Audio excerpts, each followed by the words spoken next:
Lo tenía preparado. Oye, ¿qué se llama? pues hay dos. Porque hice una, no, por los botones del libro. Porque siempre me gustó mucho librerías como Antígona que tenían grandes mesas con montones de libros. Y si os dais cuenta hay un pequeño homenaje al principio a esa tradición de librerías. Y porque hice una lista de nombres y esta es la que le gustó a mi gente, o sea, pero ganó como por goleada mayoritaria a toda la lista que había y así se quedó. Muy bien. Oye, hay que contar. ¿Queréis esperar unos minutos? Me produce una gran emoción ver las caras que veo. Me toca, porque me toca presentar el libro de Eugenio del Río, Jóvenes Antifranquistas. Me lo pidió Eugenio, pero yo creo que había una mano oculta detrás, por ahí. Que la misma que me ha hecho hablar el otro día en el Paraninfo, la misma que me ha hecho participar en el homenaje a José Luis Rodríguez, que por cierto salió estupendo ese homenaje. Y yo creo que la siguiente de José Antonio Fatas, que es la mano oculta, será ponerme a pegar carteles cualquier día. Pero bueno, ahí estamos y vamos, ¿eh? No, que ya no podemos correr, José. ¿Cómo que no corremos? Bueno, voy a presentar el libro con mucho gusto. Hay tareas que a uno le producen satisfacción. La tarea del otro día en el Paraninfo, la verdad es que me costó Dios y ayuda, ¿eh? Pero bueno, se hizo. La de hoy no, la de hoy es un placer y voy a entrar ya con la presentación, si te parece. Eugenio, ¿te parece? Excelente. Bien, ¿cómo se presenta un libro? Pues desde la lejanía o desde la cercanía. Yo no puedo presentar este libro ni desde lejos ni desde cerca, porque es que yo, un servidor, como muchos de los que veo aquí, estamos dentro del libro. Entonces nos vamos a tomar toda la confianza que haga falta desde dentro de ese libro. Ya perdonarás, esta tierra tiene sus gentes, tienen fama de francos y directos y demás. Bueno, si se descuelga uno por ahí, pues ya nos exculparás. Tiene virtudes y tiene algún error, creo yo, más que defecto, que señalaré. Y voy primero con las virtudes. La virtud más grande del libro es la autocrítica. Y como es la virtud más grande, lo dejo para el final, para reflexionar al final, porque me parece que es lo que domina todo el libro. Aspectos positivos. Tiene un aspecto bibliográfico impresionante, como casi todo lo que trabaja Eugenio, ¿no?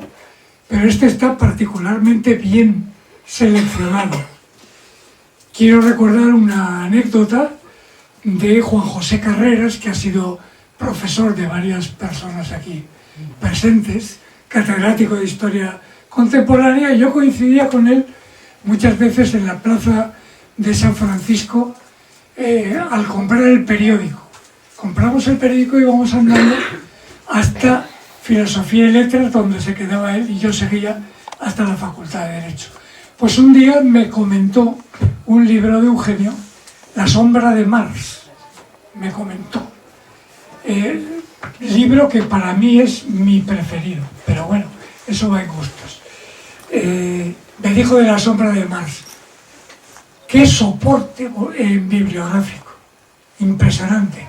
Dice, eso y cómo lo ha utilizado no lo vamos a ver en la universidad, porque no vamos a ver trabajos de semejante altura en la universidad. Y es verdad, y yo creo que esto me cae en mis manos de filosofía política, que es mi especialidad, y me deja con la boca abierta del manejo bibliográfico que realiza Eugenio. Un manejo bibliográfico que, sin embargo, nos pone de manifiesto un defecto estructural de la resistencia antifranquista española, sobre todo de su ala izquierda, que es que no se ha tratado este asunto. Eso lo ha señalado hace poco Luis Beltrán, al que veo por allí al fondo, lo ha escrito y lo ha descrito muy bien, y las posibles razones de la huida que hemos hecho algunos de enfrentarnos así con el pasado. Curiosamente, muchos trabajos que citas, Eugenio, son de 2015 hacia ahora. Entonces se ve que ahí hay una laguna de la que somos responsables nosotros mismos. Más cuestiones bibliográficas. Al no realizarse un análisis por parte de los protagonistas, no tiene ningún sentido y demuestra voy a llamarle, como lo siento, una bajeza moral, la de esos autores que no son uno ni dos, que nos han acusado al tratar de nuestro pasado que queremos ser héroes, ponernos medallas, ser demócratas puros, repito, palabras textuales de unos cuantos pensadores españoles y no de los menos importantes. Es una bajeza moral porque si no hemos escrito, ¿a qué fin decir que queremos ser nada? Porque no hemos querido ser nada, para bien, por modestia y para mal, también porque deberíamos, como ha señalado Luis Beltrán, deberíamos haber trabajado ese pasado. ¿Qué ocurre con esto? A mí en la vida me ha pasado, y es que somos incómodos, muy incómodos. Me ha pasado en la Universidad Carlos III, en un debate sobre la transición. Un catedrático español me ha dicho, pero tú eras dirigente comunista, como reproche. Oiga, estamos hablando del antifranquismo y me dice que yo he sido dirigente comunista. ¿Qué ocurre? ¿Qué ocurre? Que se cae todo el tinglado cuando pregunta uno, ¿y tú qué hacías? Nada. Te lavabas las manos, preparabas tu futuro profesional, te cruzabas de brazos. Y yo estoy con Simone Weil, que cuando hay una situación así, cuando uno se enfrenta a una dictadura, lo peor de lo peor es cruzarse de brazos.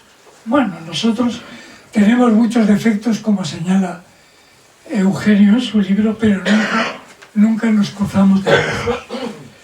Bien, vamos a ir al texto. Hay un párrafo, a ver cómo hago esto, sostengo el micrófono y leo.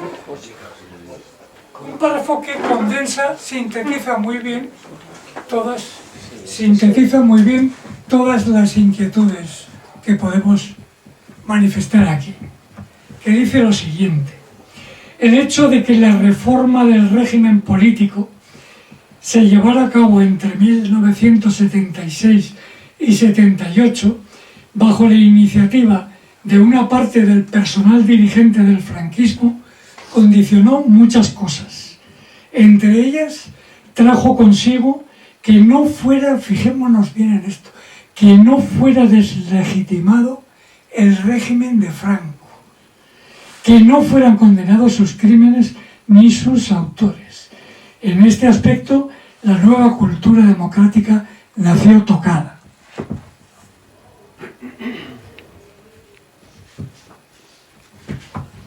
A los antifranquistas se les negó un justo reconocimiento de méritos que, por cierto, nunca reclamaron.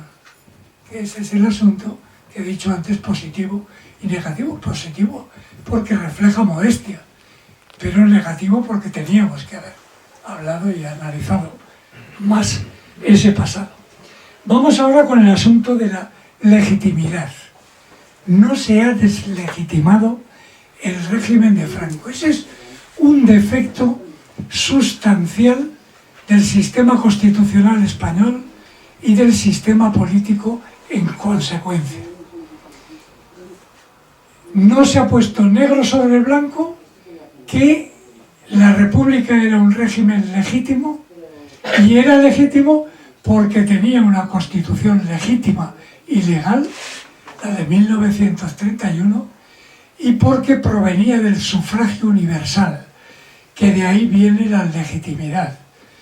Cuando la derecha española dice, ese gobierno, el gobierno del sanchismo, es ilegítimo.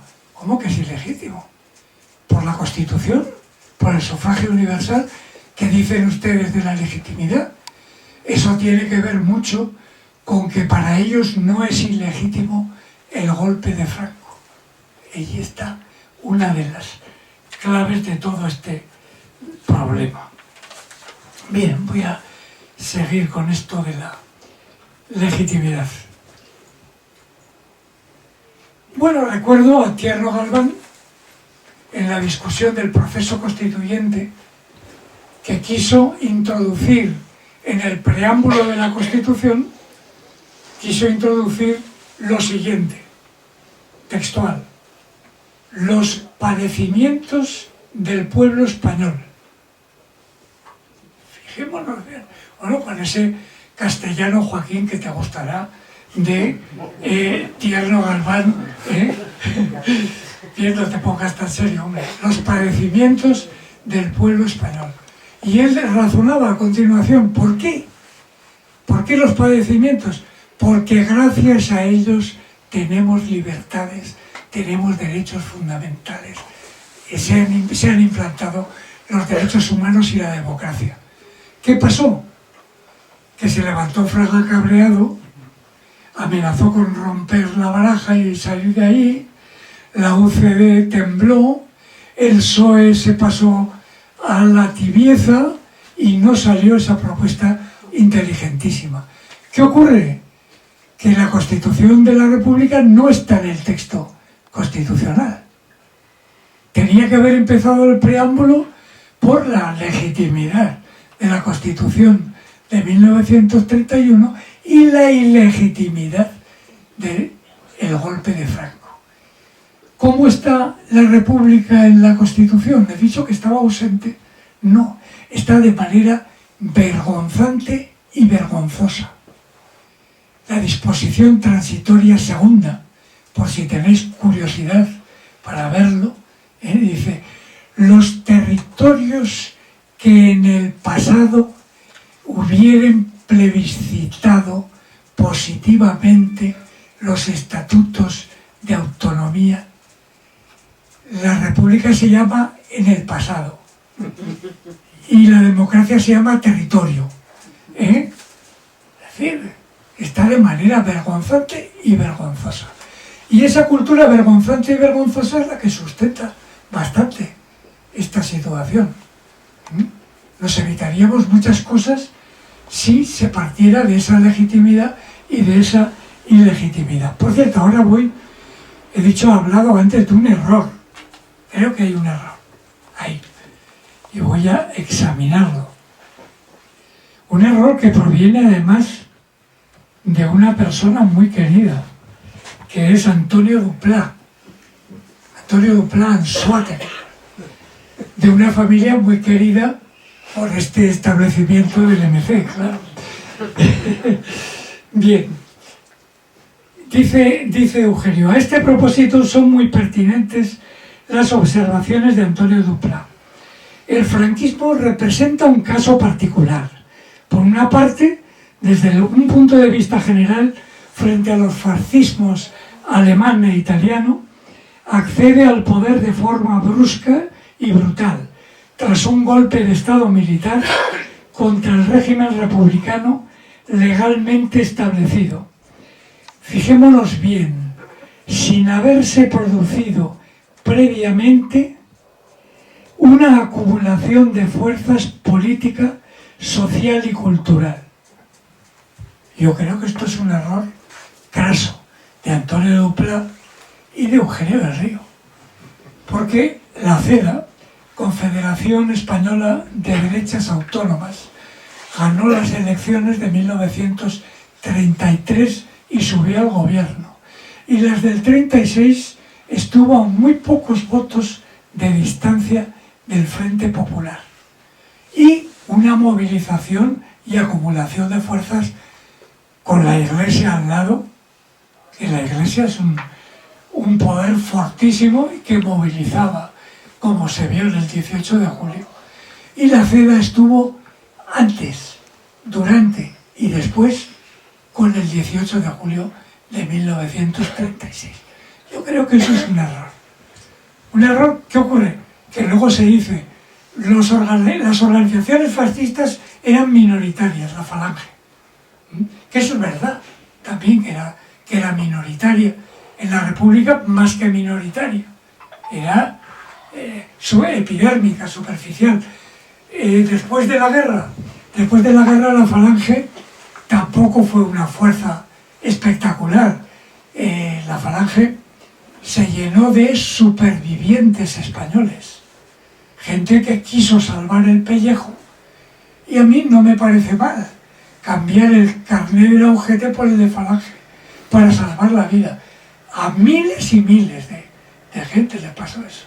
Se llenó de ese tipo de gente y se llenó también de, perdonad la expresión, me recurro a José María García, se llenó de chupópteros. Chupópteros, gente que chupaba del bote y se metía a la Falange para chupar del bote. No era un partido como el nazi, ni como los Arditi de Mussolini, y sí que hubo gente convencida, fascista, y gente positiva, hay que decirlo. A mí me viene a la cabeza Gonzalo Torrente Ballester, Antonio Tomar, gente que provenía directamente de la Falange. Hoy tenemos un ejemplo claro, a mí me parece un ejemplo positivo. Revilla, el de Santander, se viene de la Falange y se ha ido por el lado de la justicia social. Bueno, pues es un buen lado donde podemos encontrarnos y nos encontramos. Pero yo creo que este error hay que investigar sobre qué es la derecha.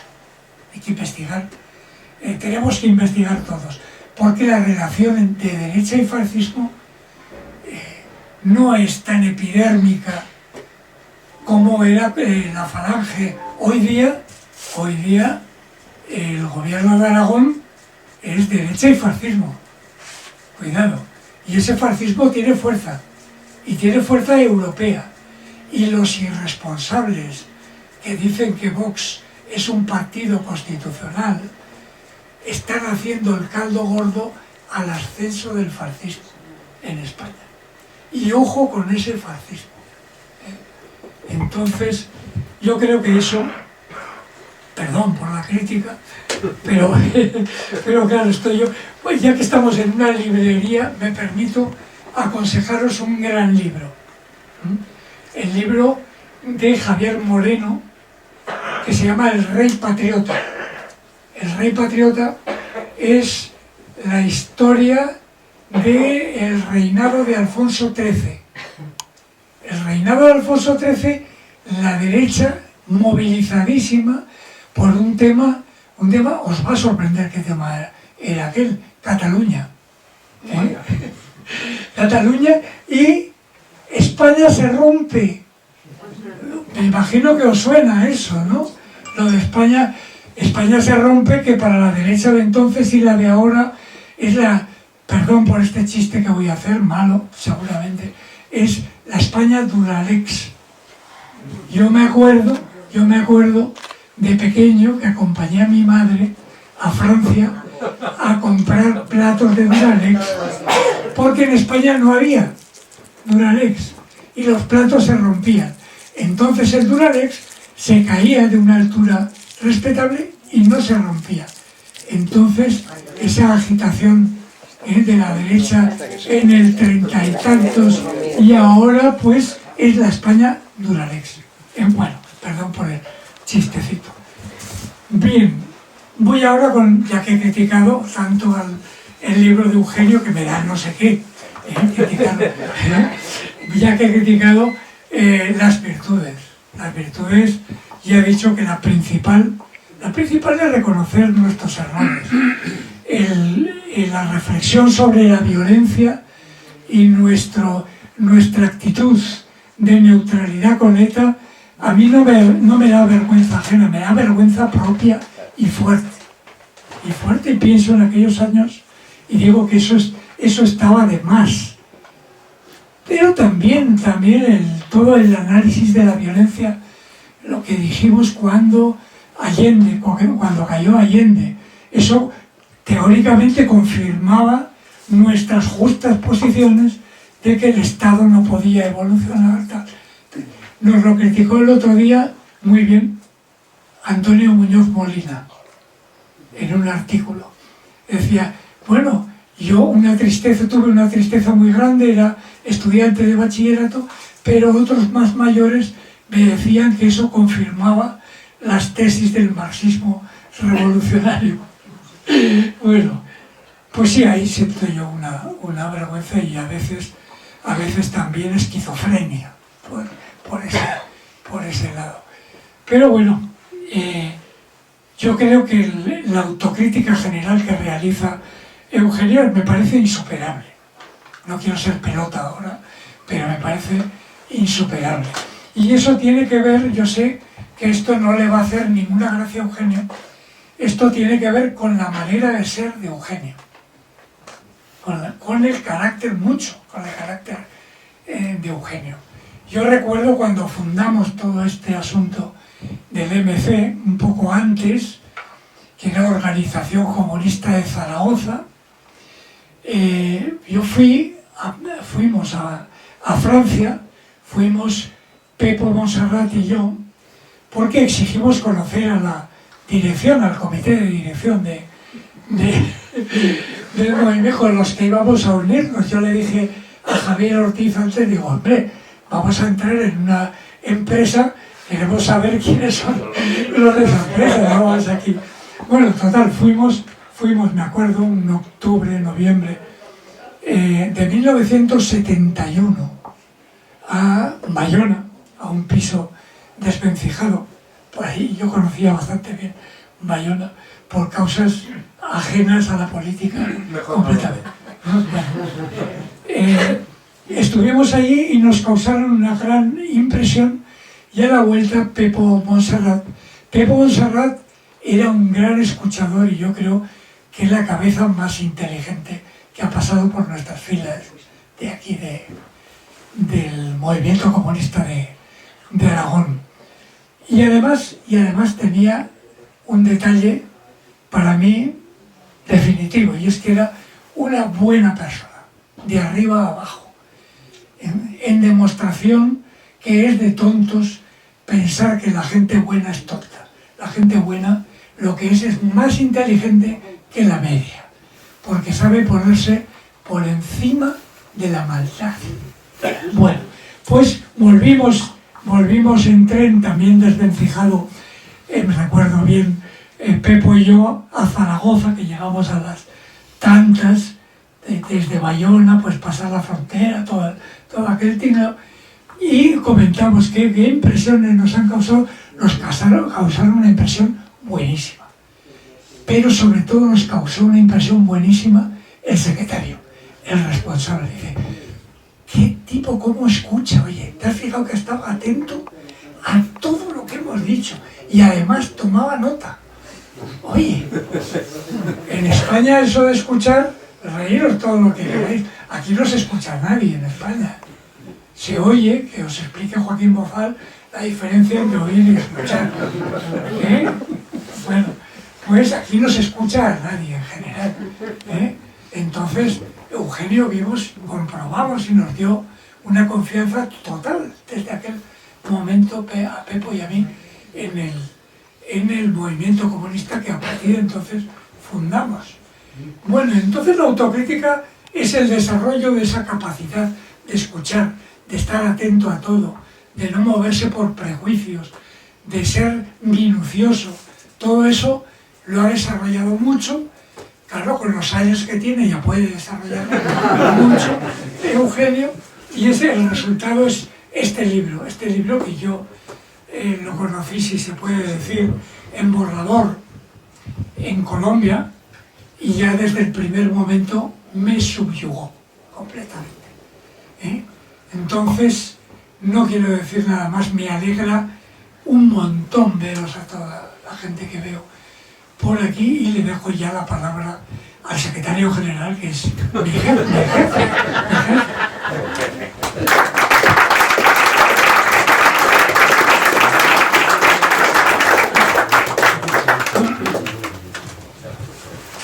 José Ignacio no piensa en una posibilidad, y es que yo no dijera nada o dijera poco porque no tenía nada que decir, a lo mejor. Ante tamaña sabiduría, abrumado, ¿no? Abrumado. Bueno, muchas gracias a José Ignacio. Sé el esfuerzo que supone para él andar viniendo con un estado de salud que no es el mejor de su historial, y lo agradezco en el alma, ¿no? Además sé que ha leído el libro con toda la dedicación posible, y también tengo que agradecer a José Antonio Fatas, que creo que es el que tuvo la idea de hacer esta presentación, o fue Raúl directamente. Raúl. Bueno, a Raúl tengo que agradecerle muchísimo, porque además él tiene, y ya me oyes, Raúl, él tiene el deber de vender libros, que este local pienso que para eso vale, ¿no?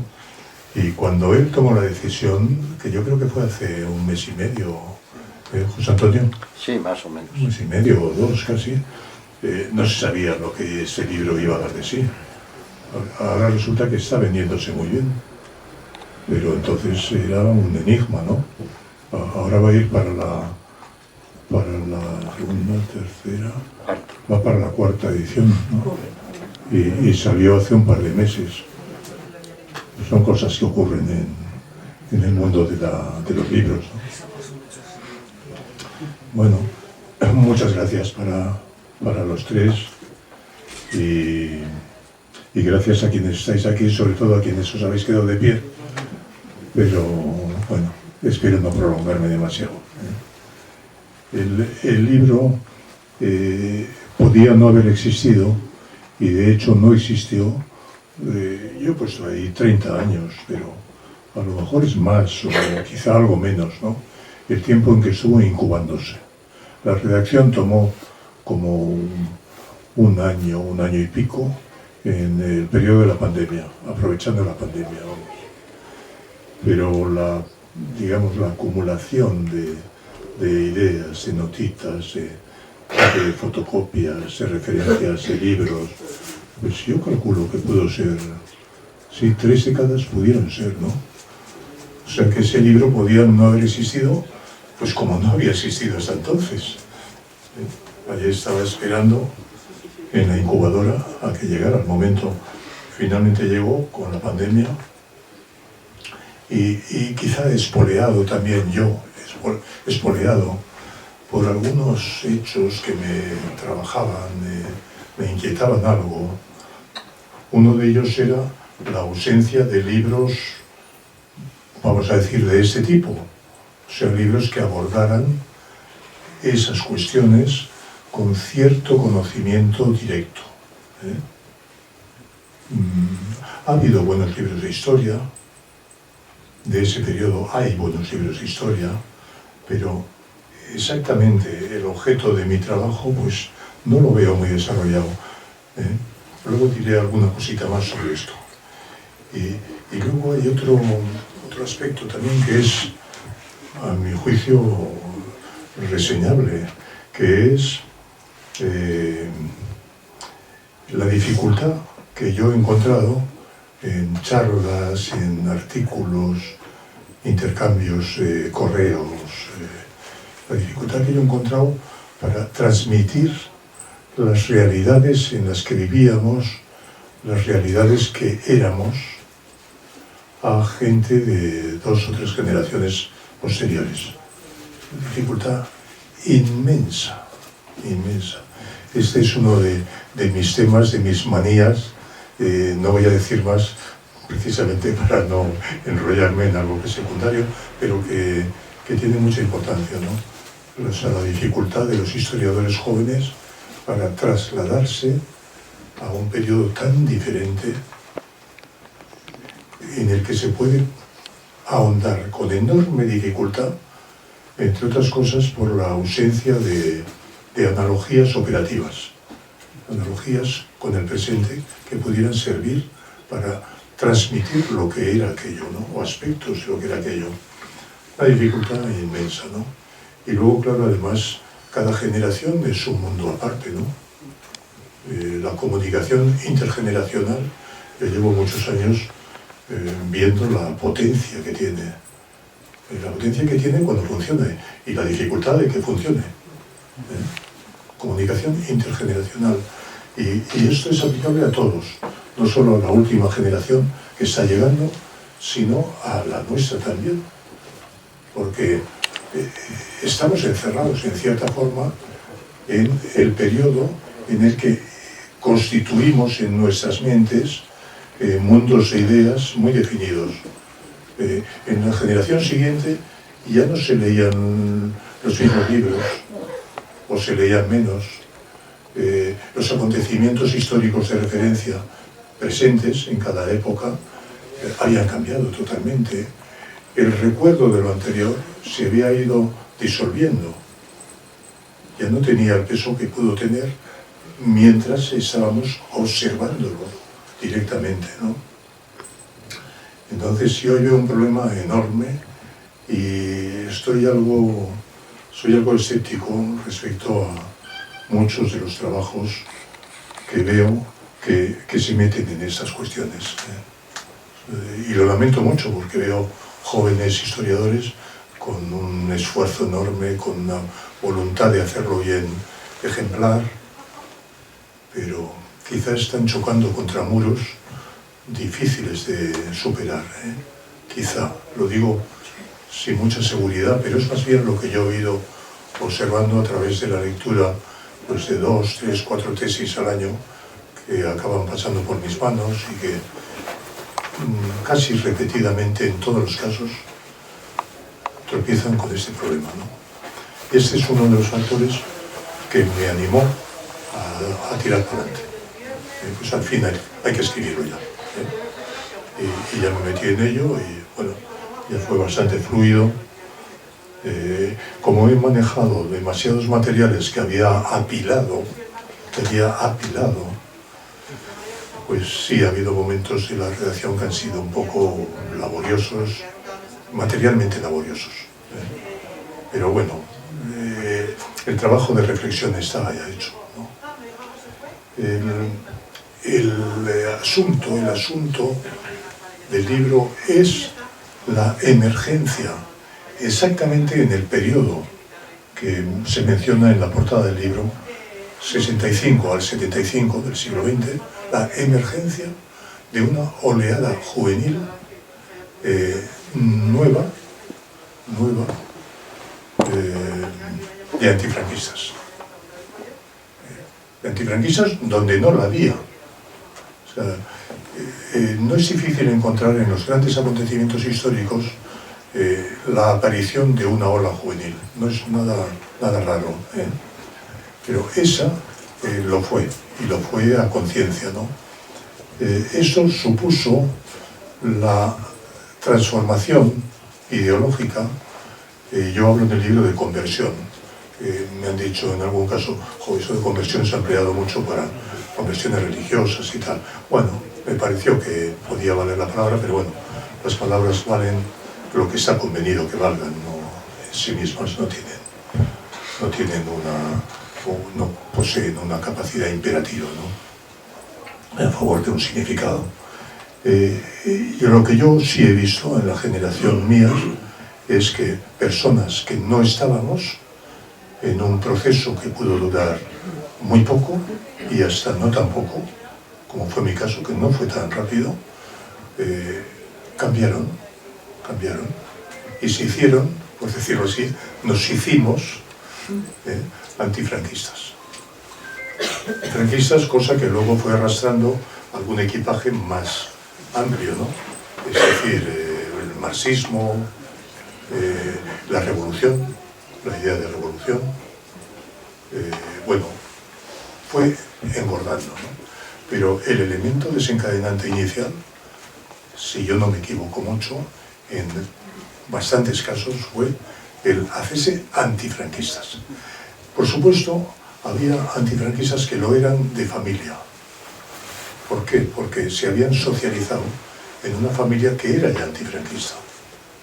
Eso existía, pues hijos de perdedores de la guerra, republicanos, socialistas, nacionalistas, y también en algunos casos perdedores de la guerra, o pues familias pues quizá con una educación liberal, que no estaban en el franquismo, aunque tampoco estaban en el antifranquismo, eso también lo había, pero en muchos casos lo que encontramos en esta nueva oleada es gente que no venía ya de fábrica como antifranquista, sino que se hizo a través de procesos complicadísimos, de relaciones, de lecturas, y se hizo al amparo de una época vamos a decir, extremadamente propicia para hacerte antifranquista y revolucionario. O sea, estaba todo reunido. Había procesos de descolonización, había guerrillas en América Latina, había el problema de Palestina, que hoy de nuevo estamos viéndolo en plena efervescencia, ¿no? Estaban cercanos, muy cercanos, los recuerdos de la guerra española, pero también de las resistencias europeas, Francia, Italia, Yugoslavia, lo que era Yugoslavia. Era un mundo muy desestabilizado. Vivíamos bajo la amenaza nuclear, peligro de guerra nuclear. Un mundo en el que había golpes de Estado reaccionarios de vez en cuando, impulsados en varios casos por el gobierno de turno norteamericano. Bueno, o sea, estaba todo preparado para que uno evolucionara ideológicamente a favor de soluciones fuertes, de perspectivas fuertes. Era una época buena para el todo o nada, no era una época buena para el gris. Y eso favorecía tanto el hacerse antifranquista como el hacerse revolucionario. Pero esto que estoy diciendo se puede encontrar en libros diversos, que a veces son más libros de historia, ¿no? De historia del siglo XX, de la segunda mitad del siglo XX. Ahí se encuentra todo el material historiográfico, está todo hecho. No me quedo a gusto yo si me conformo con esta explicación para decir por qué nos hicimos antifranquistas y revolucionarios. Se me queda corto, ¿no? Hay una cosa en el libro que os voy a leer, es un par de párrafitos, pero que en esos dos párrafitos está el origen de este libro. Este libro viene directamente de esos dos párrafos.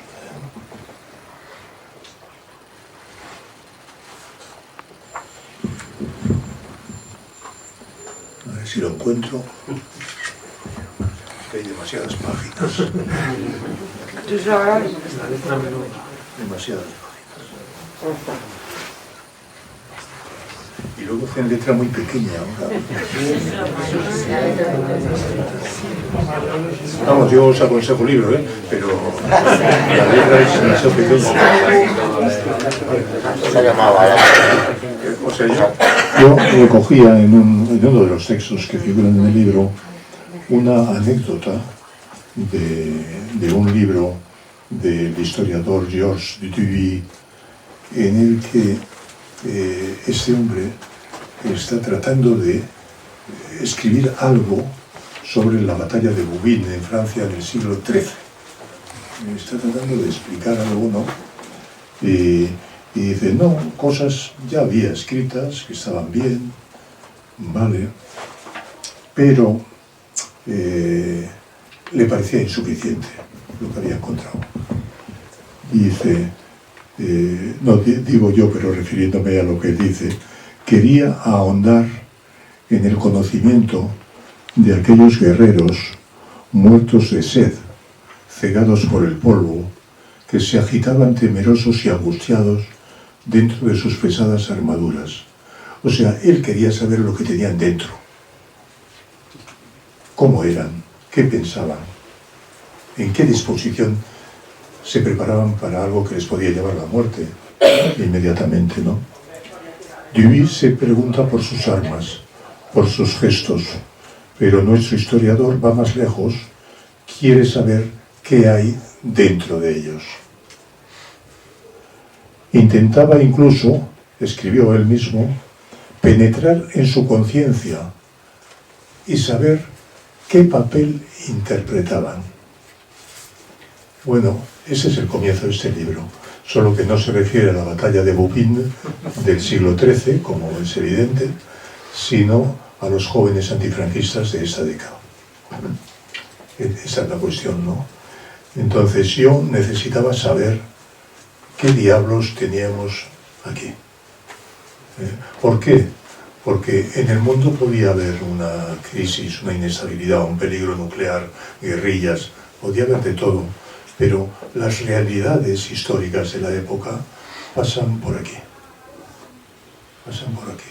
Es aquí donde se convierte en conciencia antifranquista, en conciencia revolucionaria, ¿no? Y ese era el proceso que a mí me interesaba, ¿no? Yo había trabajado algo con esa perspectiva en relación con el socialismo francés y con el alemán también, el comunismo alemán del siglo XIX, de mediados del siglo XIX, y a partir de ahí, ¿no? Había trabajado algo y entonces me había encontrado una cosa que me hizo, me suscitó algunos interrogantes, ¿no? O sea, yo creí descubrir, y creo que tenía cierto fundamento, creí descubrir que las ideas de los nuevos socialismos del siglo XIX se apoyaban en mayor o menor medida en ideas que no se llamaban todavía socialistas, de los movimientos corporativos de trabajadores, de agricultores, de tejedores, de los primeros núcleos de trabajadores industriales, ideas premodernas, de una época premoderna. Claro, eso chocaba mucho con la pretensión del marxismo de que las ideas que el marxismo había puesto sobre la mesa para ayudar a la emancipación de la clase trabajadora, como quien dice, correspondían al mundo moderno. Yo admitía, pueden ser útiles en el mundo moderno, pero vienen de más atrás. Y conviene conocer esos orígenes para considerarlas críticamente. Y con el antifranquismo yo he hecho exactamente eso. O sea, yo me he preguntado, antes de que nos hiciéramos antifranquistas, qué es lo que teníamos dentro ya, qué facilitó ese tránsito. Entonces, claro, ¿con qué me encuentro? Me encuentro con que todos los niños habían pasado por el adoctrinamiento religioso. Todos sin excepción, bueno, los que no se habían escolarizado, no, por supuesto, pero tanto en los colegios religiosos, que eran la principal vía de enseñanza formal, ¿no?, para los niños, como en la escuela pública, había formación religiosa, asignatura de religión, que era una vía de adoctrinamiento de lo que la jerarquía católica española consideraba que era la base del catolicismo, ¿no? Entonces me encontré que todos habíamos pasado con eso, habíamos pasado por ahí. ¿Y qué me encontraba en ese adoctrinamiento?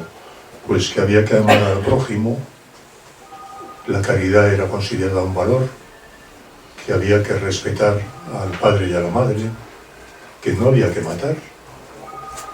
O sea, había una serie de cosas que luego resulta que me las encuentro yo en la conciencia socialista o comunista, con cierta transformación, es decir, bajo una forma no vinculada a ninguna divinidad, sino una forma laica, y con otros nombres.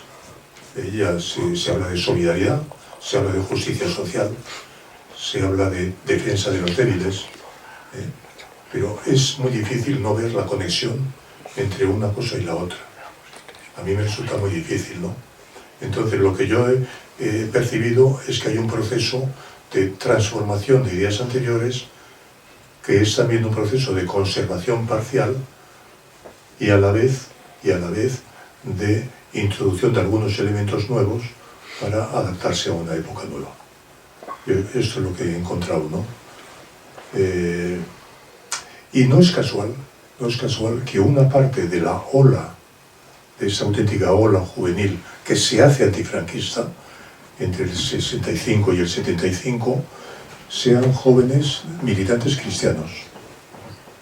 Esto vale para la JOC, no menciono ya la OAC, que era gente más mayor, pero para la JOC, claramente, y para Vanguardias Obreras, que era una asociación que llegó a ser bastante importante y que estuvo en el origen de una de las organizaciones de la nueva izquierda de ese periodo, que fue la ORT. Estuvo en su origen, ¿no? Luego había otras asociaciones de acción católica que tuvieron importancias en distintos territorios, pero no en todas partes, ¿no? Por ejemplo, las agrarias, ¿no? Las de carácter agrario. A partir de aquí,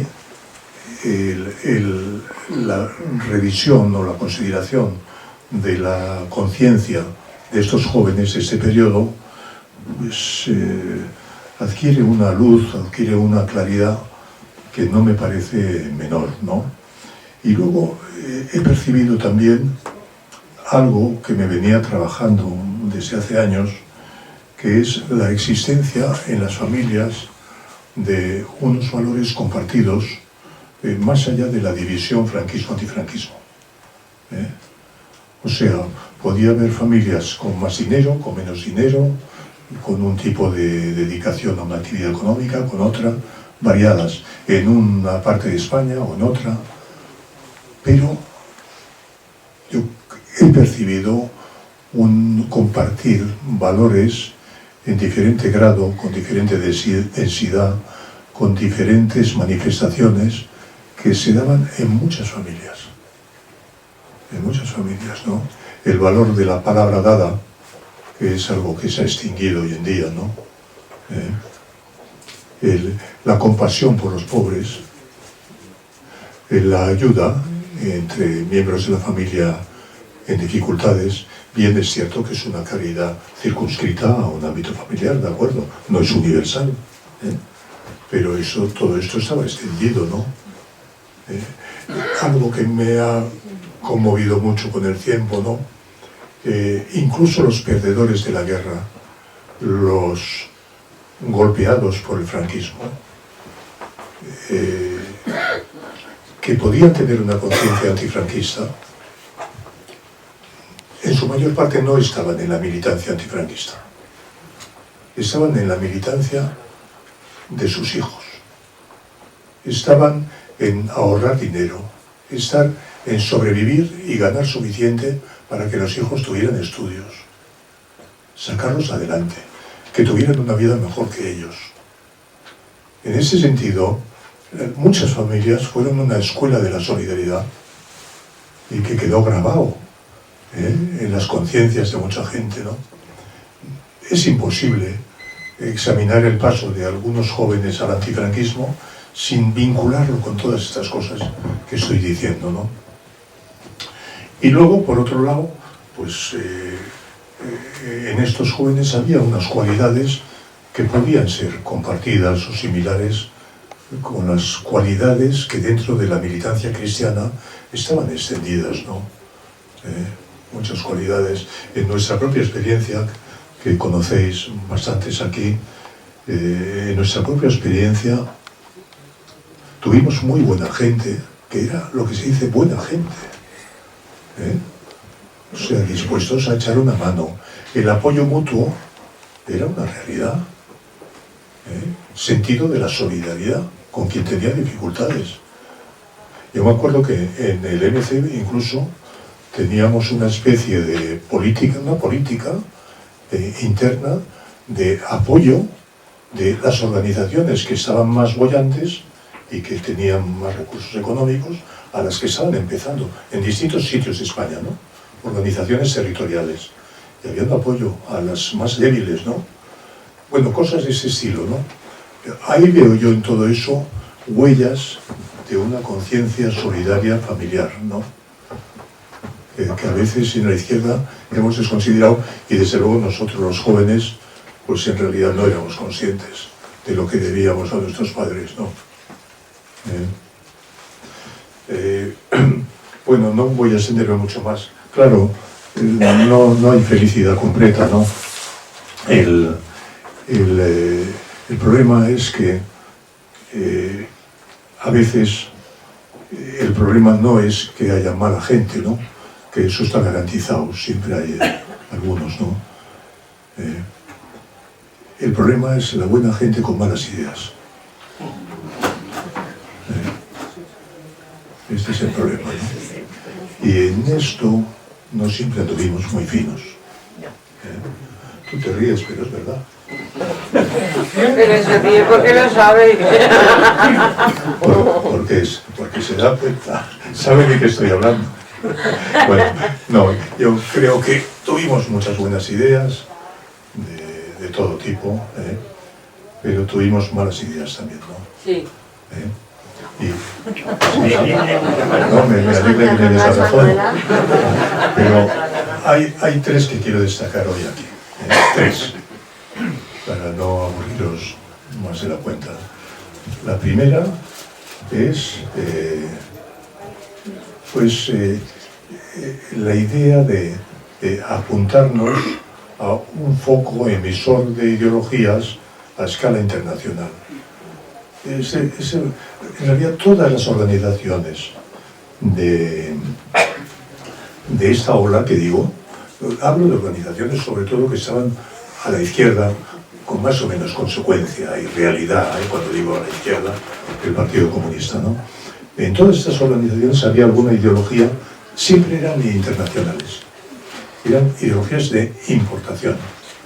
Había quienes eran a favor de la Unión Soviética o de Cuba. Nosotros en unos años estuvimos con la influencia china, del maoísmo, ¿no? Había trotskistas que no eran dependientes de un país, sino de un foco internacional, ¿no? Que tenían también su doctrina internacional, ¿no? Yo creo que esto no es bueno para una organización, porque pierde su autonomía, pierde su capacidad de juicio independiente y acaba convirtiéndose en algo subordinado a un foco que no controla. Nosotros nos dimos cuenta de esto, pero no muy rápido, si no me equivoco. Pues Ignacio, Sí. nos dimos cuenta, ¿no? Sí. Y de hecho a partir de algún año, no sé a partir de cuándo, hablábamos de conquistar nuestra autonomía ideológica. No sé si lo conseguimos luego muy allá, pero bueno, sí fuimos conscientes del problema y creo que... En 1974, No. Portugal. No, pero ese es otro aspecto, ese es otro aspecto. No, lo que yo digo es cuando nos ponemos ya a cuestionar la dependencia del maoísmo. Años 80. Sí, que ya entramos en los 80, empezamos a morder en los 80. Y a partir de ahí, y ese esfuerzo, que ya digo, no sé en qué medida lo sacamos adelante, pero el esfuerzo lo hubo, ¿no? Bueno, ese es un problema que yo creo que es bastante gordo, ¿no? Luego, hay otro problema gordo que a nosotros nos afectó como consecuencia de la adhesión al maoísmo, que es el apoyo a regímenes que no respetaban los derechos humanos. Aquí hay un asunto muy serio. Hasta 1917, cuando se produce la Revolución Rusa, hasta entonces, en los partidos y organizaciones socialistas había ideales, había proyectos de transformación social, había programas máximos que se decía, ¿no? Pero eran fruto de la reflexión, de la imaginación, del debate, pero a partir del 17 esto cambia radicalmente. El ideal que se persigue, el tipo de sociedad que se busca, ya no es fruto de la imaginación, de la reflexión ni del debate. El ideal es la Unión Soviética. El objetivo es llegar a ser un día como la Unión Soviética. Esto es un drama. Supone la subordinación política de los objetivos supuestamente máximos, que realmente pillaba muy lejos, pero bueno. La subordinación a países que tenían los intereses nacionales y que estaba manejando su política internacional en favor de sus intereses, sin pensar en la transformación en España, ni en Francia, ni en ningún sitio, ¿no? Problema serio, problema serio. Y a veces algunas de las lacras políticas y ideológicas y morales de la izquierda actual vienen de ahí. Que hay una parte de la izquierda que no se ha apeado de esa subordinación a regímenes dictatoriales, por llamarles por su nombre. Tercer punto, gordo, importante, la violencia. La violencia. En toda la izquierda revolucionaria mundial, ya no estoy hablando de España, en ese periodo, 65-75, hay un principio indiscutido. Es la revolución llega a través de la violencia política. Y la violencia política, esto viene formulado ya desde el siglo XIX en textos diversos, inclusive de Federico Engels. La violencia política se justifica cuando el fin que se persigue es bueno. La famosa justificación de los medios por la bondad de los fines. Engels en algún caso creo que llega a decir ningún medio es rechazable, o sea, no hay un juicio sobre los medios, hay un juicio sobre los fines. Si los fines son buenos, el medio que se emplee vale. Y yo creo que estábamos en eso en todo el mundo, o sea, ya digo, no en España solo, estábamos en eso no se discutía. Se podía matar a la gente si se iba a conseguir un bien superior. Y ahí estuvimos atrapados. Estuvimos atrapados unos años, ¿no? Y claro, el problema es que ¿eso a qué te lleva? Pues te lleva a apoyar experiencias de violencia que son injustificables. En nuestro caso ocurrió esto con ETA. Ocurrió esto con ETA en el periodo que va del 80 por ahí hasta no sé cuándo, hasta el 90 es difícil poner la fecha porque ahí hubo procesos diversos en personas y en organizaciones del MC. Pero ahí hubo un problema muy serio, ¿no? Muy serio, de lo más serio, ¿no? Y además tiene un rasgo que no acabo de interpretarlo, no consigo interpretarlo bien, pero que es importante, ¿no? En nuestra toma de conciencia de lo injustificado de esa forma, de esa complicidad con ETA, de esa forma de actuar, a lo último a lo que llegamos, para darnos cuenta de que estábamos en el error, fue a la cuestión de la solidaridad con las víctimas de ETA. El último punto al que llegamos fueron como escalones. Pues están mal los coches bomba que matan a niños. Joder, claro, está mal, coño, ¿no? A un general todavía, pero al soldado que va de chofer, ahí hay como escalones, ¿no? A lo último a lo que llegamos, las víctimas. Y no acabo de... Es decir, eso implica una aberración moral. Y estuvimos en eso, ¿no? Y salir de eso no es fácil, y es un proceso colectivo y personal, ¿no? Y luego hemos ido afinando en cosas que también tardamos un poquito en llegar a ellas, ¿no? Por ejemplo, la existencia de una organización dedicada a matar implica problemas gravísimos. La existencia de una organización permanente especializada en matar a personas. Estamos hablando de eso, Implica problemas gravísimos. ¿Qué implica? Pues implica, primero, que en la jerarquización interna de esa organización tendrán más peso los militares más competentes, o más intrépidos, o más valientes, o más burros. ¿Qué implica? Implica que eso, una organización especializada en matar, es una organización clandestina que necesita recursos económicos. Por lo tanto, tendrá que conseguir dinero, o robando, o con extorsiones, amenazando.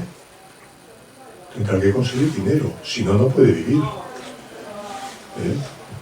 ¿Qué implica? Que una organización especializada en matar es una fábrica de asesinos. O dicho de otra forma, de personas capaces de asesinar. Estamos hablando de esto. No se puede decir, no, la violencia esa se justifica y tal, pero no me importa que para ejercerla haya personas que acaben convirtiéndose en asesinos. ¿Qué implica la existencia de una organización armada que mata regular, periódicamente? ¿Qué implica? Que está corrompiendo a una parte de la sociedad, que es exactamente la parte de la sociedad que apoya a esa organización. ¿Qué implica?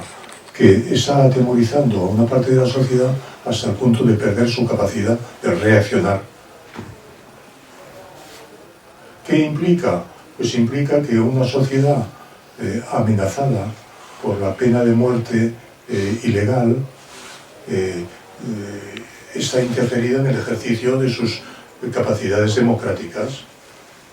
Cuando un miembro de un partido no puede presentarse a las elecciones porque está jugándose el tipo, la democracia ahí no está funcionando. Aspectos importantes todos ellos, ¿no? Entonces, claro, cuando se dice, no, la violencia estaba justificada o no estaba justificada, bueno, pero y todo lo que arrastra, todo lo que lleva consigo, hay que considerarlo también, ¿no? Yo no he llegado a la idea, a lo mejor un día llego, ¿no?, de la no violencia absoluta, ¿no? Pero creo que hay situaciones diversas y... No he llegado ahí, la verdad. Pero desde luego, Brigadas Rojas, el IRA, ETA, no. Son muchos los males que producen. Aparte del mal elemental de privar de la vida a seres humanos. ¿Con qué derecho? ¿Con qué derecho? Bueno, pues esto cargamos con ello también, ¿no? Una época.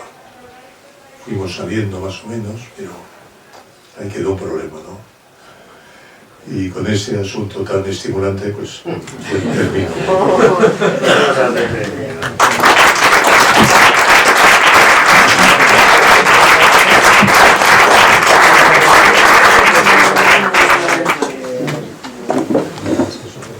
Si queréis, fundamentalmente, bueno, preguntar o hacer alguna aclaración no muy extensa, no se trata, como a veces pasa, de echar otro meeting, ¿no? Sino...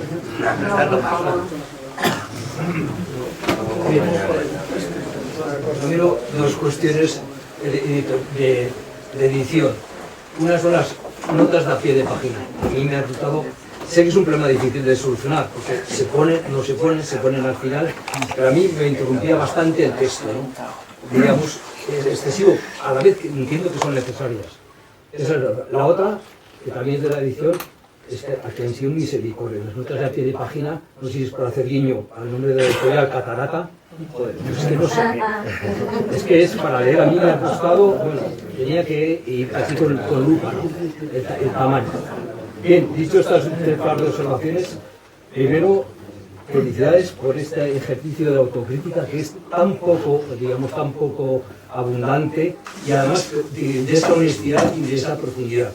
Para mí ha sido un gozo el libro este, porque me he sentido identificado en tantas de las cosas que dices, claro, son muchísimas, pero bueno, esta crítica, porque yo casi lo entiendo como una enmienda, no digo a la totalidad, pero a buena parte de nuestra praxis política, ¿no?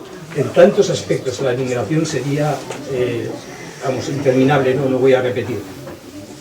Una matización de entrada. Cuando hablas de los jóvenes antifranquistas, decir que fuimos muy pocos, ¿eh? O sea, en el conjunto de la sociedad y en el conjunto de la juventud antifranquistas había pocos. Yo creo que incluso alguna vez tú también mismo te he oído comentar. O sea que estamos hablando de una parte muy minoritaria dentro de la juventud y mucho menos de la sociedad. Esas posiciones que tú criticas, que son reduccionistas, simplistas, muy alejadas, de la mayoría, a la que por otra parte además decíamos hay que oír y escuchar. Efectivamente, muy atinada la diferencia entre escuchar, aunque hoy precisamente todo el mundo escucha, cuando menos escucha, y el verbo oír prácticamente ha dejado de existir. Hoy todo el mundo escucha, ya ha desaparecido el verbo oír, ¿no? Sí, la diferencia está en que cuando uno no escucha oye cuando va al otorrino. Se le dice al otorrino que no escucho bien, pues ponga atención, oiga. Usted venga a mí cuando no oiga bien. Debíamos escuchar a las masas para luego volver a las masas, como tú también hablas en el libro, pero curiosamente nuestras posiciones estaban muy alejadas de estas, muchas veces de las mayorías sociales, ¿no? Hablas de la religión como sustitución, en fin, nombras una cantidad de cuestiones que me parecen claves. Pero hay una observación desde mi punto de vista. Quizá no sea tanta la diferencia de esa juventud antifranquista en cuanto a modos de comportamiento, digamos, de funcionamiento, de dinámica de grupo, como puede ser la de hoy. Yo más bien creo que, digamos, la necesidad de grupo, de cohesionarse, de funcionar, de buscar, responden a otro tipo de preguntas, que en un momento determinado puede ser una ideología, como también lo puede ser la religión de la cual hablas, y yo creo que son más bien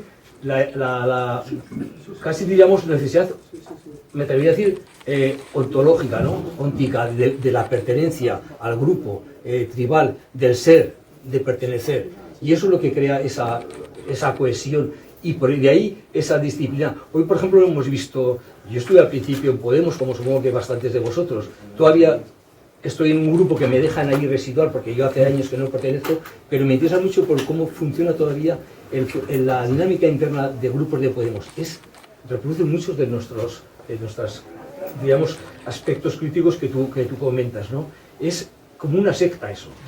Bueno, como, digamos, acabo, la pregunta que tampoco sería esta pregunta de este panorama, ya no vamos a saltar los cielos, no sé si con subir un peldaño nos conformaríamos, y por recordar a un querido compañero también, que estos días lo estaba releyendo alguna de las entrevistas, a José Luis Rodríguez, ¿no? Que le leía en una de sus quizá últimas entrevistas, o por lo menos de la última época, donde también era muy autocrítico y también me sentí muy identificado. Citaba a Todorov. Yo no he encontrado la cita en Todorov, pero él la citaba. La cita corresponde a él, que las utopías siempre desembocan en tiranías. No sé si no acabo, digamos, con mucho optimismo, pero la verdad es que es un poco el panorama actual, ¿no?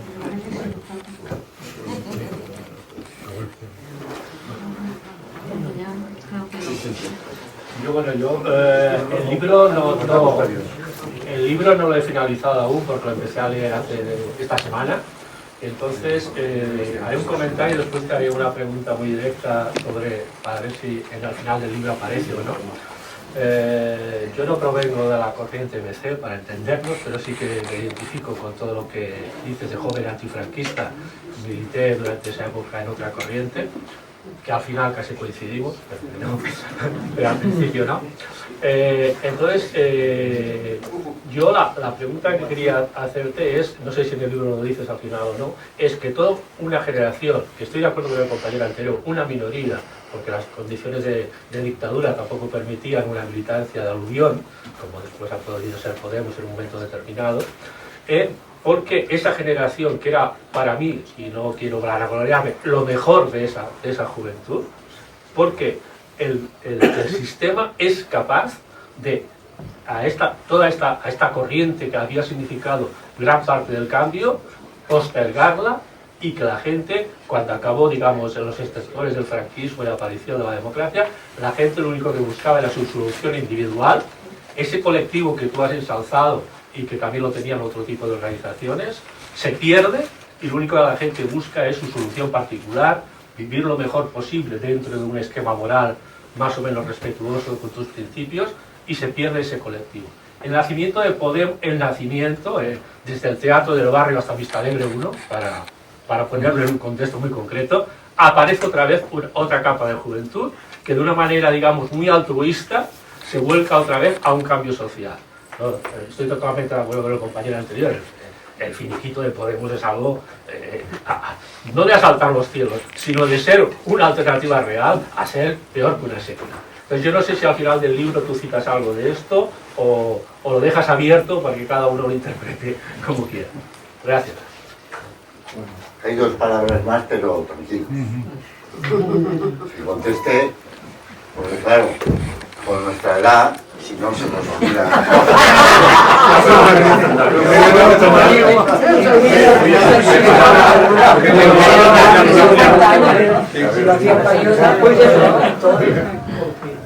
Bueno, vamos a hablar un poquito de cifras, pero muy poco, ¿no?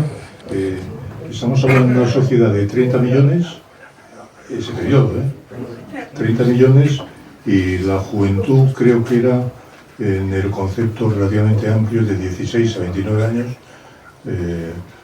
pues creo que eran 7 millones. ¿Cuántos eran antifranquistas? Pues es que ya nos metemos en un lío, porque depende de cómo conceptuemos ser antifranquistas.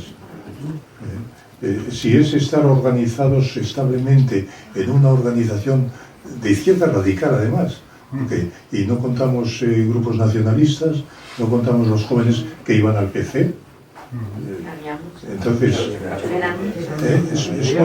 es muy delicado, ¿no? Y luego están los jóvenes que episódicamente participan en actividades de protesta social, ¿no? Es un periodo de ascenso del movimiento huelguístico impresionante, impresionante. Y ahí hay muchos jóvenes. Están los polos de desarrollo que atraen a jóvenes. Hay un movimiento de urbanización potentísimo que llevan a trabajar en ciudades y en fábricas a jóvenes que si no habrían estado en el campo, ¿no? Alejados de cualquier tipo de movilización. O sea que los que son antifranquistas una época y dejan de serlo, es muy delicado. Yo creo que en las organizaciones, yo suelo decir, en las organizaciones radicales, izquierda radical, yo suelo decir, hombre, más de 30.000 no creo, pero no deja de ser una estimación de un aficionado, que hay que cogerla con pinzas, no vale nada. Lo que nos haría falta es una buena investigación bien financiada, con encuestas cualitativas y tal, para saber de qué estamos hablando. Pero sí me chocaría que hubiera más de 30.000, ¿no? Por supuesto, es una minoría.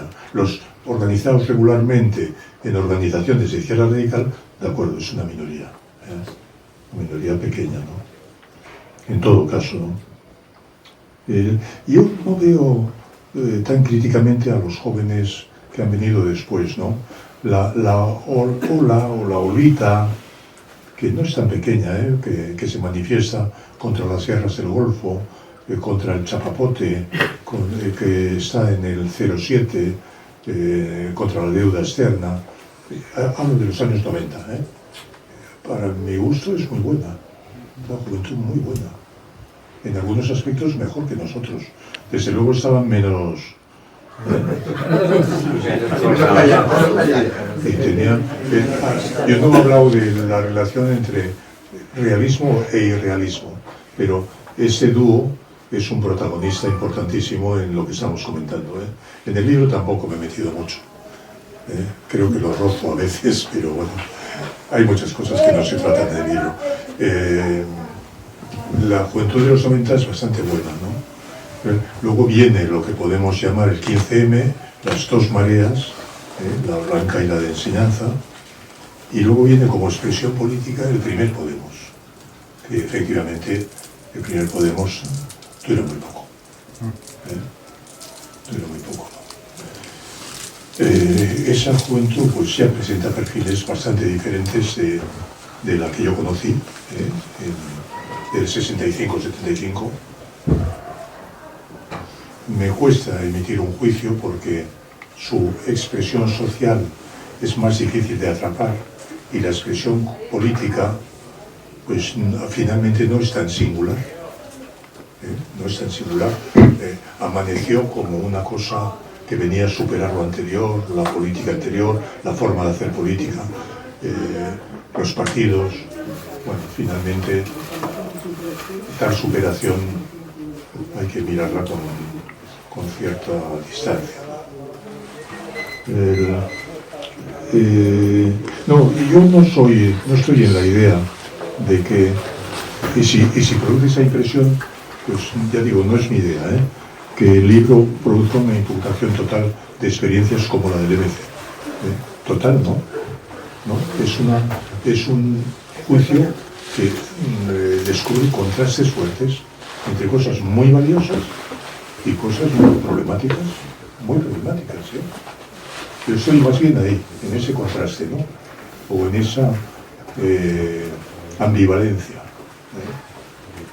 Pero el trabajo que hizo el MC en ese periodo concreto, ahí no estaba apoyando a ETA, por ejemplo, la violencia de ETA, ni ejercía la violencia. En ese periodo, el MC tiene un problema con esa sobrecarga ideológica excesiva y defectuosa en algunos aspectos importantes, pero no voy a detallar ahora, nos iba a otro terreno, ¿no? Pero el MC metió un esfuerzo en la organización en las fábricas, digo, no del propio MC, sino la organización de trabajadores para las luchas sindicales en las fábricas, impresionante. La capacidad del MC para movilizar las fábricas en el País Vasco con motivo del proceso de Burgos en 1970 es espectacular. La participación en los movimientos huelguísticos allí donde está implantado el MC es importantísima. La incorporación rapidísima de las mujeres del MC al movimiento feminista a partir del 76. Ya me salgo un poquito de ese periodo, pero eso es también un espectáculo, ¿no? Bueno, hay muchas cosas. El trabajo de formación en los pueblos, las escuelas sociales, actividades culturales, campaña de alfabetización en Andalucía para llegar al campo. Bueno, quiero decir, hay una lista larga de cosas que fueron importantes junto a la participación en la movilización antifranquista. Las manifestaciones, las protestas contra la represión, etcétera, etcétera, etcétera, ¿no? Y yo creo que las otras organizaciones de izquierda revolucionaria también contribuyeron y todo eso vino a agregar fuerza al movimiento antifranquista. Y eso creo que hay que destacarlo, ¿no? Mientras el franquismo existió, lo que había a la izquierda del PC fue un factor muy destacado, ¿no? Y luego fue el cauce de expresión de una nueva juventud que estaba empezando, que estaba formándose, digamos, en la actividad política de resistencia, que ya en sí mismo es un gran valor, ¿no? O sea que en mi opinión, defectos sí, y algunos de peso, aportación también. Pues, ¿Puedo intervenir con esto? ¿Puedo intervenir con esto? Bueno, me gustaría intervenir con este aspecto. El aspecto autocrítico no debe empañar, primero, el papel de la resistencia antifranquista y, segundo, el papel de esos jóvenes en la resistencia antifranquista. Si miramos unos datos del libro de Eugenio, ¿cuántas causas abiertas en el Tribunal de Orden Público de 1962 a 1977? Pues creo que las causas son 20 y tantas mil. Las causas no son individuales. Todo eso. Delitos como asociación ilícita y propaganda ilegal, que cité hace poco en una intervención. Pues eso era lo estándar del Tribunal de Orden Público. Y 4, 5, 6 años de cárcel como nada. Pero fijémonos bien en una cosa, que asociación ilícita es hoy, en la Constitución de 1978, el derecho fundamental de asociación. Y fijémonos bien que las huelgas son derechos fundamentales, las manifestaciones son derechos fundamentales. Yo creo que no hay que negar, no que nosotros lo creásemos eso, pero no vino la libertad de que un día unos franquistas conversos nos dieron la libertad. No. La libertad vino también de, como dijo Tierno, de los padecimientos del pueblo español, y ahí estábamos nosotros. Y en la parte que nos corresponde, pues no es que sea un mérito, es que fue una aportación muy seria. Y si no, a ver cuántos torturados, torturadas hay de nuestras filas, y cuántos condenados por el Tribunal de Orden Público hay en ORT, PT, MC, no digamos el PC, que puso la parte más sustancial humana de los procesos. ¿Cuántos? Pues toda esa gente es responsable, en buena medida, de que hoy haya derechos fundamentales en la Constitución española. Y yo creo que también como pequeño contrapeso a nuestros pecados, también hay que ver en las últimas. ¡Qué alivio, qué alivio! Mira, Tiene yo te iba a decir, Eugenio, ya Juan Carlos, ¿dónde lo dejan? Joder. bueno, Descubrí que había traído la Eugenio, tiene este libro, tú le ves una continuidad, porque a partir de los 75 se abre, y más para los partidos de izquierda revolucionaria, un periodo muy interesante, porque empezamos a abrirnos a ópticas, a temas que los partidos comunistas no habían ni rozado, o sea, el ecologismo, el tema del feminismo, todos estos temas, ¿no? Y luego hay una crítica que he leído por ahí, es, ¿tú crees que a partir del libro, yo a partir del libro no lo veo, pero podríamos ser considerados una secta por nuestro funcionamiento? Hay cierta crítica y dice, bueno, estáis admitiendo...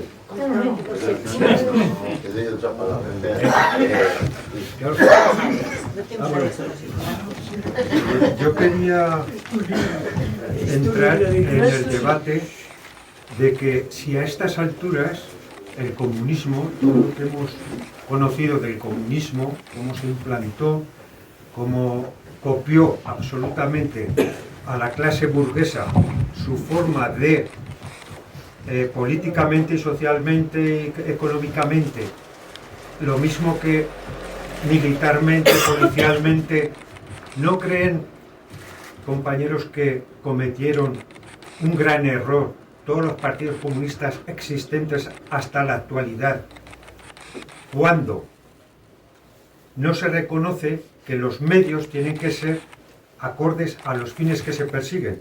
Y si pretendemos que la sociedad sea libre e igualitaria, tendremos que participar todos, sin jerarquías, sin gobiernos, sin policías, sin cárceles, y repartiendo igualitariamente todo aquello que queremos producir y consumir. A la vista de los hechos, yo creo que es un error absoluto y que produce Marx con la conquista del Estado y absolutamente copiando al Estado burgués conocido hasta aquel momento. Esa es mi pregunta. Querría avanzar en el sentido de que el llegar hasta aquí es una hecatombe absoluta. La socialdemocracia está en el imperialismo, los partidos comunistas prácticamente desaparecidos, o en China, bueno, mejor no hablar. Entonces solo queda el socialismo libertario, que, como dijo José Saramago, el comunismo será libertario o no será, habiendo sido marxista toda su vida.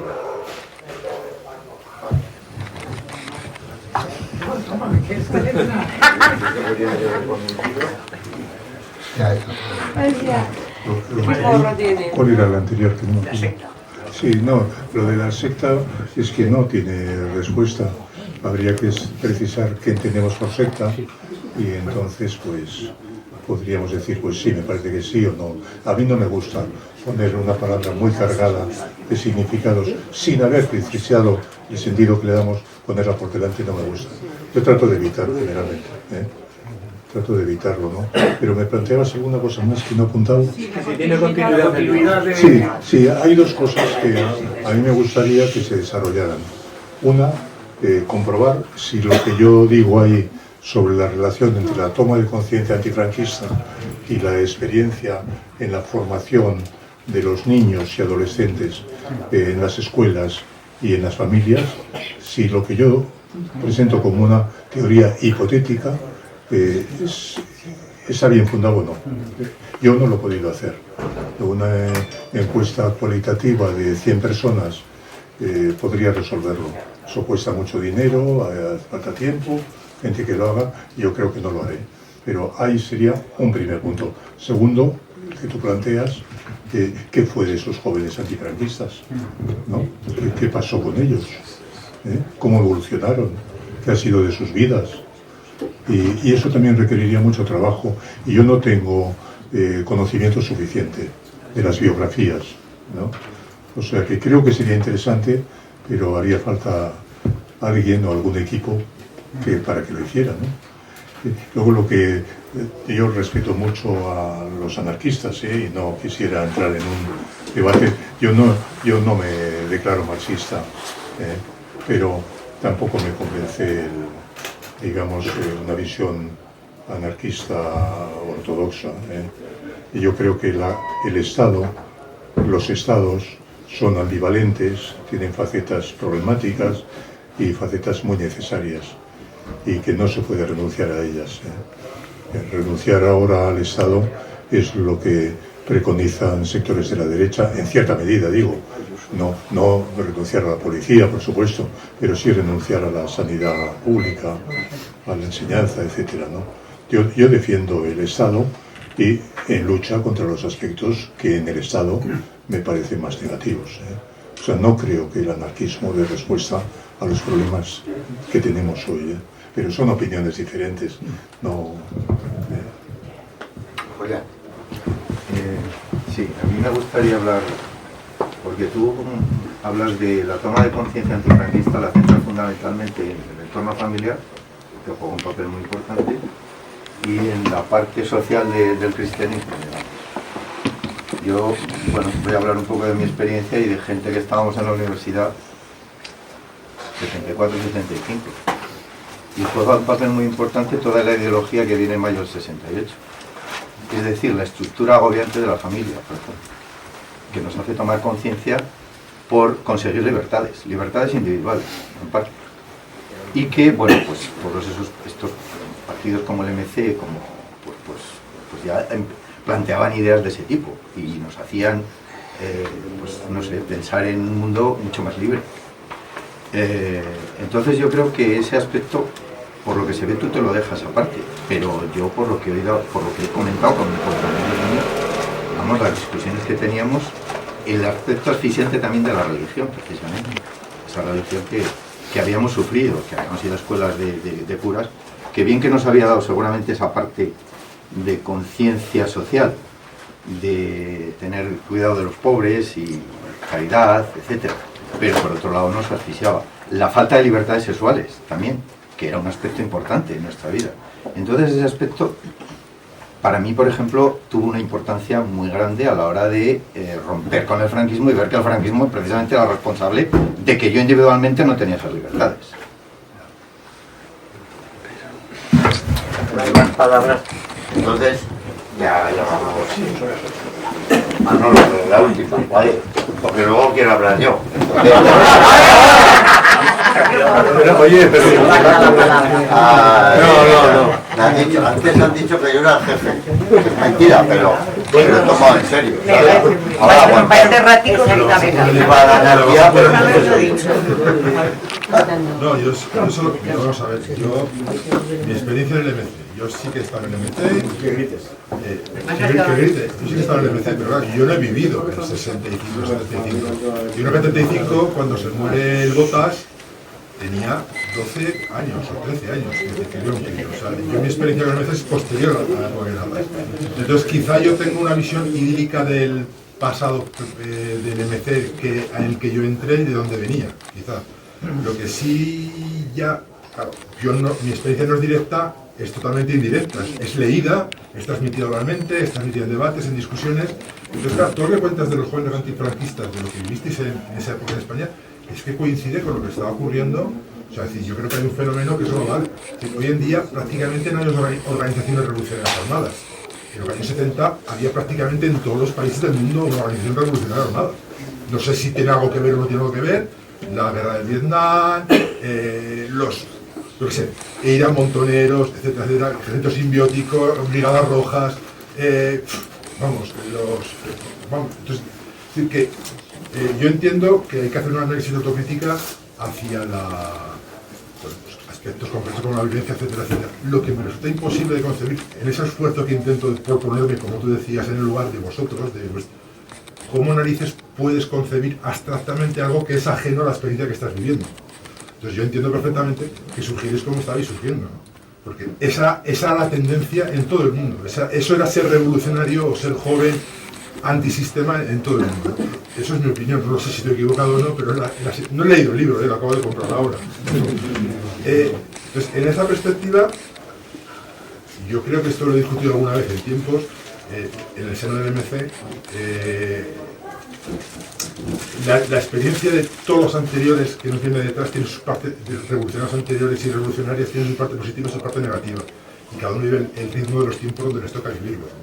Entonces, claro, Marx, por ejemplo, yo creo que era muy despectivo con toda la experiencia revolucionaria anterior cuando los trataba de utópicos, pero no como definición, sino despectivamente, por ejemplo, porque no tenían la altura intelectual de lo que él pretendía que tenía que ser la revolución. En ese sentido, yo creo que tampoco podemos ser despectivos nosotros con la experiencia revolucionaria anterior, que además es la vuestra, pues porque cada uno vive lo que vive y lo intenta. O sea, para mí el error es no intentarlo. El error fundamental, el fracaso fundamental es no intentarlo. Pues, e intentándolo, te equivocas, por supuesto. Porque si no lo intentas, si acertáramos siempre, el mundo habría cambiado ya. O sea, no, en ello estamos, ¿no? Entonces, eso es lo que quería decir. No sé si acierto mucho, no acierto mucho.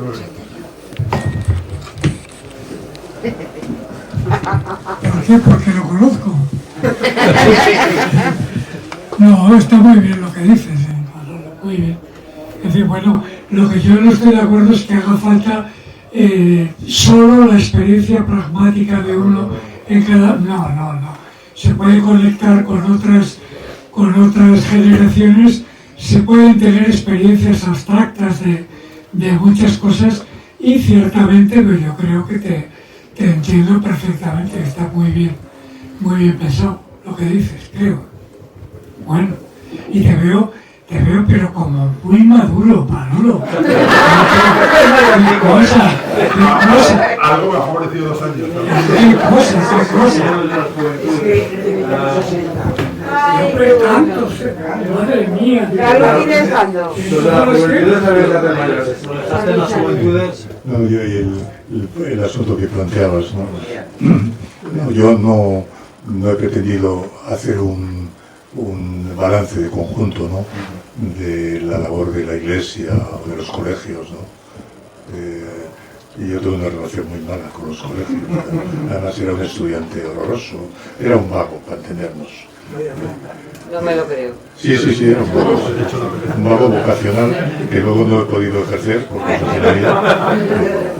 Entonces, no, para mí el problema es, a pesar de los problemas que teníamos en tanto que niños y adolescentes con la Iglesia, con el agobio de la formación religiosa, el adoctrinamiento, que es lo que era, ¿no?, con las prácticas religiosas impuestas y tal, o en la familia también, ¿no?, porque ha habido quien ha tenido la familia pues como más comprensiva, más, no sé, más de escuchar a los hijos, y ha habido familias en esa época las familias no tenían criterios de educación que hoy nos gustarían, como criterio de educación digo, y de hecho las generaciones que vienen luego se arman un lío, a mi juicio, con la educación, pero porque no están de acuerdo con lo que ellos tuvieron como educación, y entonces están buscando caminos, a veces yo creo que cediéndolo todo a la parte de la tolerancia, la libertad y tal, ¿no?,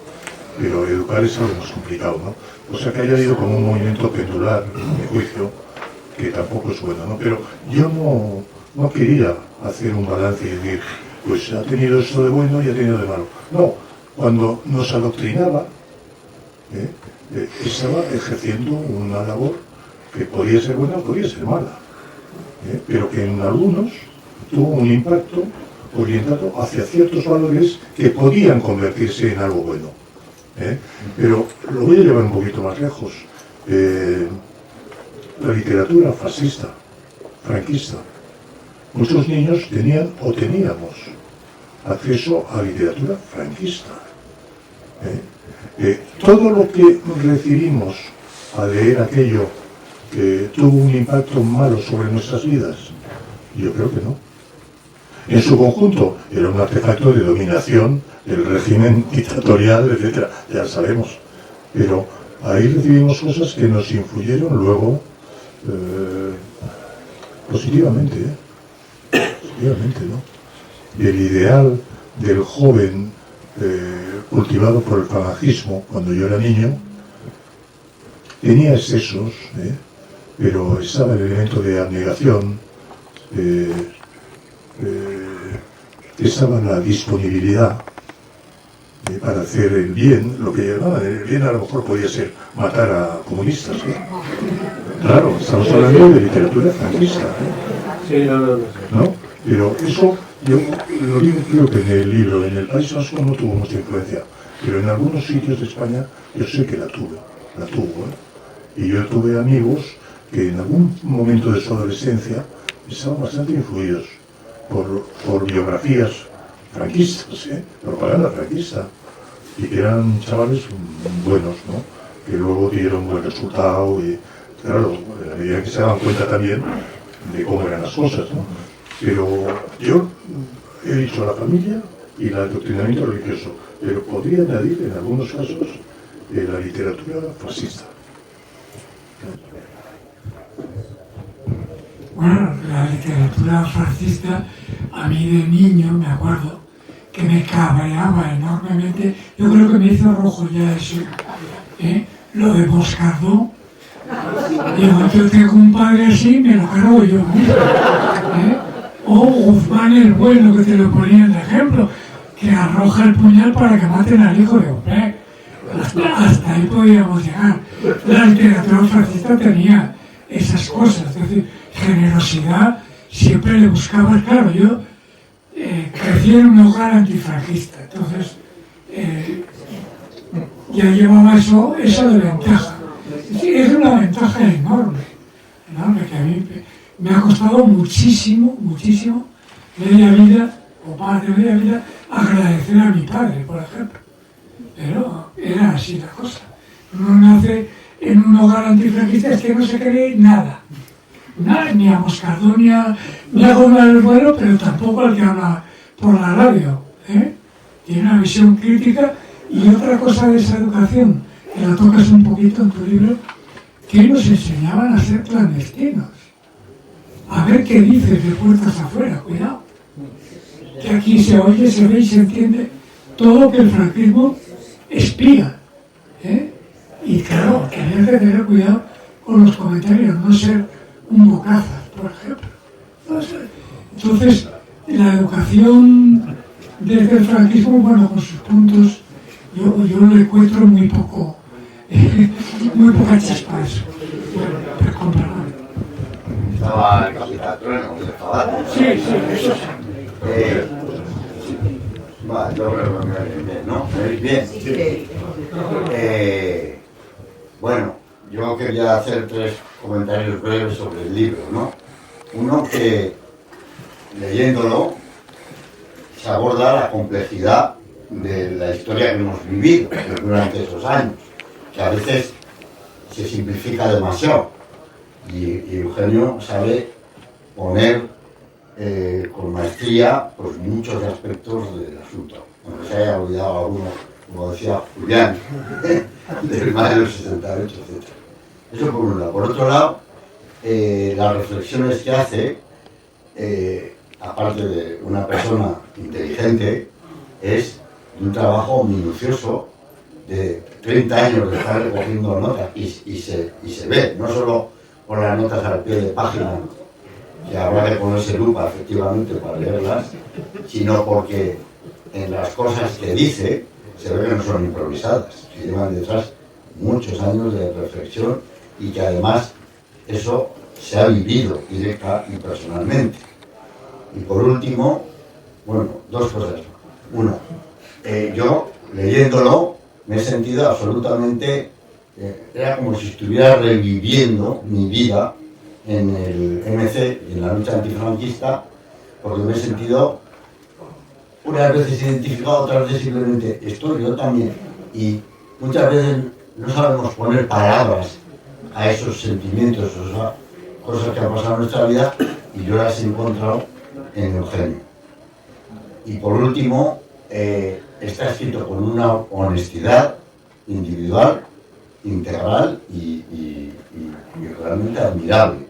Entonces todos esos factores juntos, yo creo que es una obra para para nosotros por supuesto, pero para mucha gente importante y yo creo que irrepetible, porque juntar una persona que ha vivido esto directamente con esa capacidad reflexiva y esa honestidad, yo no creo que se pueda repetir. Es decir, os lo tenéis que leer. No soy accionista de la Montonera, pero me parece muy importante para nosotros. Estoy convencido que os va a satisfacer mucho la lectura del libro de Eugenio. Bueno, y luego, yo para mí, esta velada todo el día ha sido maravilloso. Muchas gracias a todas y a todos. Y salieron muy bien.